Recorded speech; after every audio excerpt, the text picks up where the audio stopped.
Hi, my name is Karen Holmes. I'm the founder and director of the World Peace Organization for the One World Government. Today, I wanted to do something about Valentine's Day. I have been thinking about Valentine's Day like many people have been. I promised that I would do a video about Valentine's Day. I decided this morning was a perfect day because as I was checking the news, I saw that I normally don't follow sports at all. And to be honest, I haven't watched an Olympics game probably since the 1960s sometime. But I don't follow sports. I am not good at sports. I don't follow it. And in fact, personally speaking, if I found out that if I do get involved with it, usually the team that I'm cheering for loses. Even if they've been having a winning streak, I stay away from it just because I don't want to cause any problems. So when I ran across an article this morning about the diplomatic crisis that's been going on, where the United States is basically protesting China's treatment of the Uyghurs, I had to stop, and I'm going to combine the idea of China's treatment of the Uyghurs and Valentine's Day. But I'm also going to bring in the fact that people don't understand about the word, what genocides are. And that is where we are right now with the idea of understanding genocides, how they work and why they don't work, and what the problem with it is. Okay, I'm going to talk to you about the idea that the United States and the exit strategy for Iraq proposal, the U.S. government in 2003 basically started a genocide in Iraq, and because it was a matter of judgment. So let's look at this and say China is perpetrating a genocide against the Uyghurs, but the United States, on the other hand, who's judging China, and has perpetrated a genocide in Iraq. So the whole idea is that I'm going to bring this idea together and make it so I'm not condoning China's behavior against the Uyghurs, and I'm not condoning the United States and what they're doing in Iraq. That our exit strategy for Iraq is basically a protocol for ending genocides. But people sit back and they say, it's a genocide, it's over there, there's nothing we can do about it. But there is something we can do about it. And that is, we don't have to condemn China. We have to understand how it works and why it doesn't work. Because the Valentine's Day is coming up, and I wanted to share with you my conflict resolution brochures again. I have a different light here, so they're my conflict resolution brochures that explain how avoiding conflict. So the first one is Unraveling the Conflict in Your Life. These are all available on the website, and I'll put a link down below. Mediation of conflict and avoiding conflict. But in the avoiding conflict idea, he said, let me see if this works. He said, there it is. Avoiding conflict. Okay. So if we look at this, we say it compares genocides on this side of the brochure with romantic attachments. And it starts out here, it goes around the circle, and how genocides devolve. So let's say with the romantic attachment. So let's say, how can a romantic attachment devolve into a genocide, a family genocide? Okay, it starts out with dating.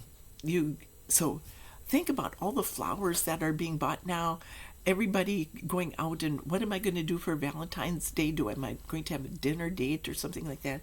Okay, so it starts out with dating. Then it goes to bringing in the people, commitment or choice. Okay, so the relationship turns into a commitment or a choice. Then marriage, the support levels, marriage, legalization of relationship. Okay, then the next one is the glitches. Conflict, adjustment to the glitches. Yeah, conflict. When the people don't have the same goal, then they go different directions. So the conflict is you can't force somebody to go along with your idea. Then the next step is security and capacity level, and that is remorse, fear of having made the wrong choice, walking away emotionally from the relationship. The opposite, I've said this many times, the opposite of love is apathy. So you're walking away from the relationship. Then the last one is endurance until something comes along, comes to end the cycle, death or divorce, and the point of no return. And that's the point where people walk away. If people believe that they have to, let's say, the death do us part of the vows of a marriage, then that's the point when death parts them. They'll stay together until they both die, or one or the other dies and the other one goes on. But in the other side, okay, so how many people have experienced the end of a relationship, walking away from a relationship? Okay, then how about this one? Relationships, starting out with genocide. Relationships between two groups of people, cultures, nations, individuals. Common goal is based on financial considerations. Commerce, intermarriage, legalities are shared. Okay, second is the same as commitment or choice. Population expands, bringing in the people. Separation of the people into levels such as social structure, white collar and blue collar, merchants and professional, landowner and serfs and slaves. Okay, so it's separating. It's a commitment or a choice. Okay, legal structure, third, is having to do with marriage, legalization of relationship. Legal structure is created. Laws are based on good and bad. Religion becomes segmented. So look at, let's say, gerrymandering, voter suppression. The laws are put into place where, so now you have the separation, and then what happens is you have the legal structure coming in. Marriage legalization. Okay, so the next one is conflict, adjustment to the glitches. Okay, greed comes in. In quotation, I deserve to have what belongs to my neighbor. I am good. I am justified because I am good. Tribes begin to war because of principles. There's no equality. Okay, there's oppression, the lack of equality. People who are involved with the war lack equality. So the first idea is basically kind of like a war goes on. The glitches, the conflict, the glitches. The next one over here is security and capacity. The remorse, fear of having made the wrong choice, walking away emotionally from the relationship. Okay, and this one, on this side, it's one side has gained more power than the other, dealing with overwhelming burden of society's fragmentation. One side has no way to gain power, is stuck in crisis, walks away because of judgment placed on them. So let's say that racism, one of the power games associated with racism is genocide. This idea of racism is the United States dealing with racism. Yeah. So the United States, while the Chinese are dealing with this genocide with the Uyghurs, the United States has actually been dealing with a genocide against Black people or Native Americans the Hispanic people, the minority groups, basically that have a great deal of power, but they have basically very little voice in government. And that's been one of the topics of discussion about the Supreme Court and the idea of a Black woman becoming a Supreme Court justice. Okay, we don't like that idea. Isn't that a form of judgment, a form of racism? Okay, so the Chinese are dealing with racism, the Americans are dealing with racism. A separation of cultures, okay? Then the last thing is, here it is endurance until something comes to end the cycle, death or divorce, point of no return. Here it is loss of empowerment. The side with power believes they are justified in taking life from others because there's no way to stop them. So it's the end of the relationship. It's the end of a cycle. But what's happening right now, then over here, the same idea dealing with conflict goes around. Genocides occur every day on every level of society. A family genocide is generally what unempowers the individual. People walk away from a relationship when it becomes apparent that whatever you do just makes matters worse. If you've been torn apart by a family genocide, the first step is to work to regain your power. Our organization offers a training program to help you do it. The first stage, getting out of the abyss, is a 12-week program. Okay, so we are introducing an idea. We are introducing the idea of our getting out of the abyss classes that help to heal that. But our exit strategy for Iraq helps to heal the issue also on an international basis. So if rather than the United States pointing fingers at China and 3 fingers are pointing back, let's say we have racism against that and voter suppression and the Supreme Court demanding or protesting the idea of a black woman. Okay, so we have 3 fingers pointing back at us, and altogether the Iraq War. We were justified in going in and perpetrating a character defamation campaign against Saddam Hussein when there were no weapons of mass destruction. So the end of the cycle, you could say, is when you target an innocent person. If a wife accuses a husband of having an affair and he hasn't, he's just been working late, and he has no say, no voice, and it's going through this character defamation campaign, revenge, that is what we're looking at right now. So if the United States is pointing a finger at China because of what they're doing against the Uyghurs and other cultures like Tibet and things like that, what we have to do is come up with this idea of the exit strategy for Iraq. And these proposals on the family level and our classes, what we have is a way for people, when that split comes, to actually start to address this idea. The United States doesn't have any right to point any fingers at anyone. We have done character defamation campaigns against people, but when no weapons of mass destruction were found, that is when it devolved. The judgment against Saddam Hussein devolved as a character defamation campaign.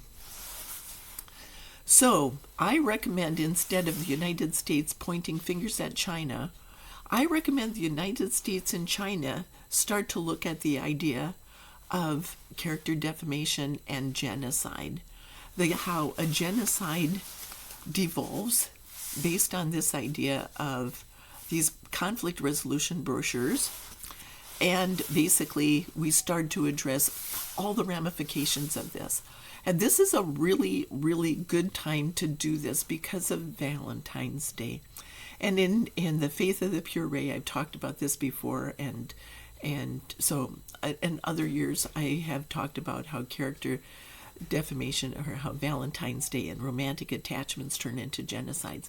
Genocides seem to be a long way away and we can't do anything about them. We can do something about them. We can address this idea about character defamation, what it is and what it isn't. Is it something where people are here comes my cat. He said, "Are you going to sit with me here?" He said, "You just woke up here. So, here." Okay. So what we can do is we can start to address genocides, and we understand what they are, because a whole bunch of us, if we've ever had a relationship that was based on different goals, it split.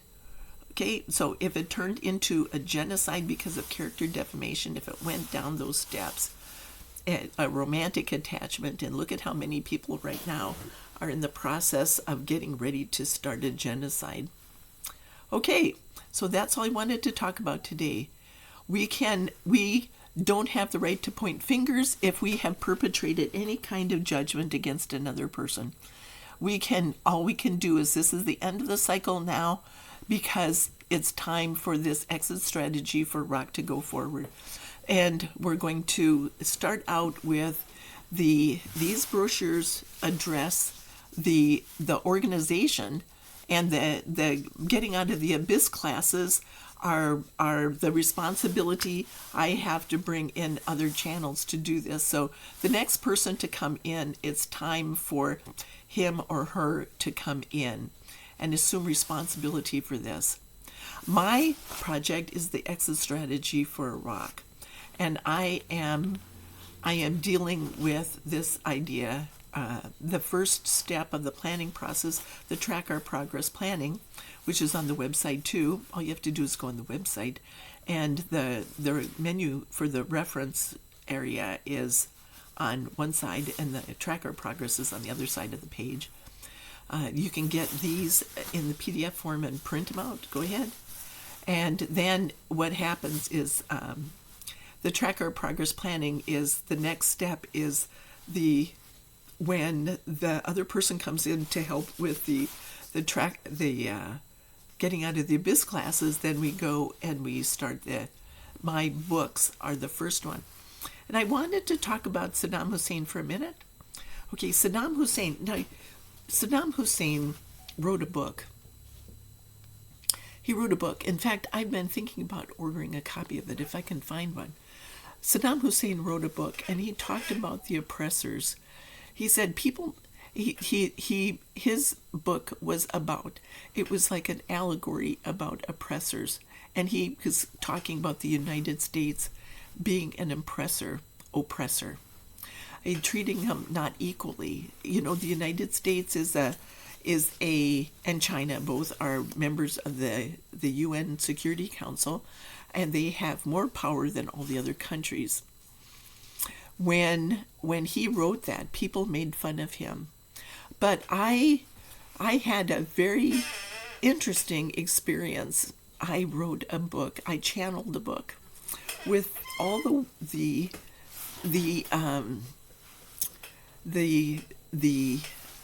leaders of the 7 major religions. It's called The Faith of the Pure, and that's why I'm talking about it, because that getting out of the abyss class and my World Peace marketing strategy is about the Faith of the Pure.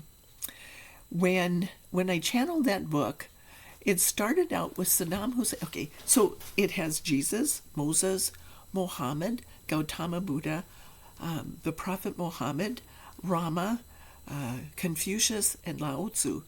And when I did that, the other 2 people were Saddam Hussein, who wrote the introduction, and Carol Wojtyla, Pope John Paul II. Okay, when they did that, when he starts out with the book, he talks about how he was hanged, and it says, it starts out, "Today I was hanged," and he said, so when we're talking about like the faith of the pure, the abyss, the conflict, all of these things he said, it unifies the world's 7 major religions. Think about all the conflict that has come about in the religions by putting one over another. They're not. They're all the same. They taught to their culture one thing. Now it's time to unify the religions and to come up and say that they're all together. They all teach one segment of the information that's necessary to create the life you want, which is one of our unalienable rights from our Creator. Now, I told you in my last video, I said that when it's from God, when what is coming from God, an unalienable right, then instead of it going down to create crisis after crisis, like ignoring the crisis and it creates a loop, or going down into the games, it creates ripple after ripple of effects. A genocide creates ripples after ripples of effects. We're dealing with ripples of effects that are affecting everyone, including the pandemic. You can go back to the pandemic and say, and I can share with you my light source invention again. I've talked about it many times about how that functions. But if it's coming from God, God looks at everybody as equal. God stands on those 7 principles of equality, liberty, freedom, compassion, abundance, capacity, and tolerance.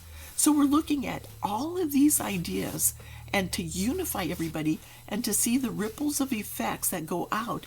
But this is where people have the right to be treated fairly and equally, to have a voice in their government, and to be able to create their life without interference. So our unalienable rights, by standing on those rights where everybody's granted those rights, then we go up. The benefits just keep on going up and up and up and up, and they never stop. Mankind evolves out of genocides. Mankind evolves out of pandemics. Mankind evolves and just keeps going and going. No more wars, nothing. All we had to do was to let go. Instead of letting go of the relationship, we can let go of the power games that drag everybody down. Okay, so that's all I wanted to say today, is I am ready to take my books forward. I've been working on them, but I can only sell my books to independent members at this time. I am a publisher, but I publish amateur quality books, and the only people I can sell them to are the independent members of the organization. I was thinking this morning about I was told a long time ago by my guides that I am parallel to St. Peter. St. Peter stands at the pearly gates, and that's what we're going to talk about at Oxford and Stonehenge, is the world peace marketing strategy to unify people and end conflict and have all the ripples of good things go out. Those are the things that are the world peace marketing strategy.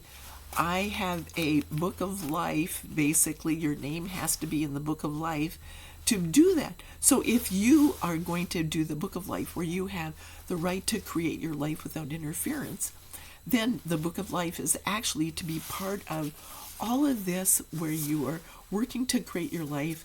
And instead of standing on the power games of oppression, then let's say China and the United States can end the genocides by just supporting the plan for the international government. Instead of pointing fingers at each other and having all these fingers pointing back at each other, can't do that without turning around like that. Okay, instead of doing this, the best thing they can do is join the plan for the international government and to unite all these. Confucius was Chinese. Confucius, okay, I'm going to give you one more idea. Lao Tzu was Chinese, right? And he taught the principles of capacity. He taught, but on the opposite side, students of the faith of the Pure will understand this. On the opposite side of the circle was Gautama Buddha. And Gautama Buddha taught the principles of prosperity. So the Chinese are noted for capacity, but they're not noted for understanding the principles of capacity or prosperity. Believe it or not, the principles that they join on together, if you take Gautama Buddha and you take Confucius and you put those two ideas together, you have people, you have a global renaissance where people are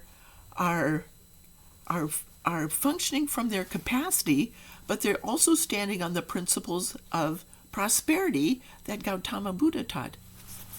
Okay. So this is how the faith of the Pure can send out ripples after ripples of effects. Our capacity allows everyone on the planet to do that. So if China, for example, is going into places like Darfur and saying, we are going to make an agreement with the minister of oil, the oil minister, and we are going to fill his pockets with money, and then he's going to give us control of this, and the dictator is going to fill his pockets with money. At that point in time, what happens is, instead of standing on the principles of prosperity, basically they're creating ripples of effects like genocides that go down. So this is all all going to be covered in all of our books and all of the things we're talking about. And what we want, don't we all want to have the end of the family genocide, the end of the Uyghurs genocide, because the Uyghurs are also part of, they have the right to have their culture respected too. The blacks, the Native Americans, the Hispanics, the African Americans, and the Native Americans and the Hispanics, we all have every culture, every religion has the right to be respected. When Saddam Hussein, that moment when he was sacrificed, we're going to talk about that at Oxford and Stonehenge, and how the games end when somebody is sacrificed, when somebody is crucified. Then it collapses your power base. So that's what I'm going to be talking about in future videos. So that's what I wanted to talk about today. My cat is insisting that I pay attention to her. So thank you for stopping by, and I ask that you like, share, and subscribe. Thank you.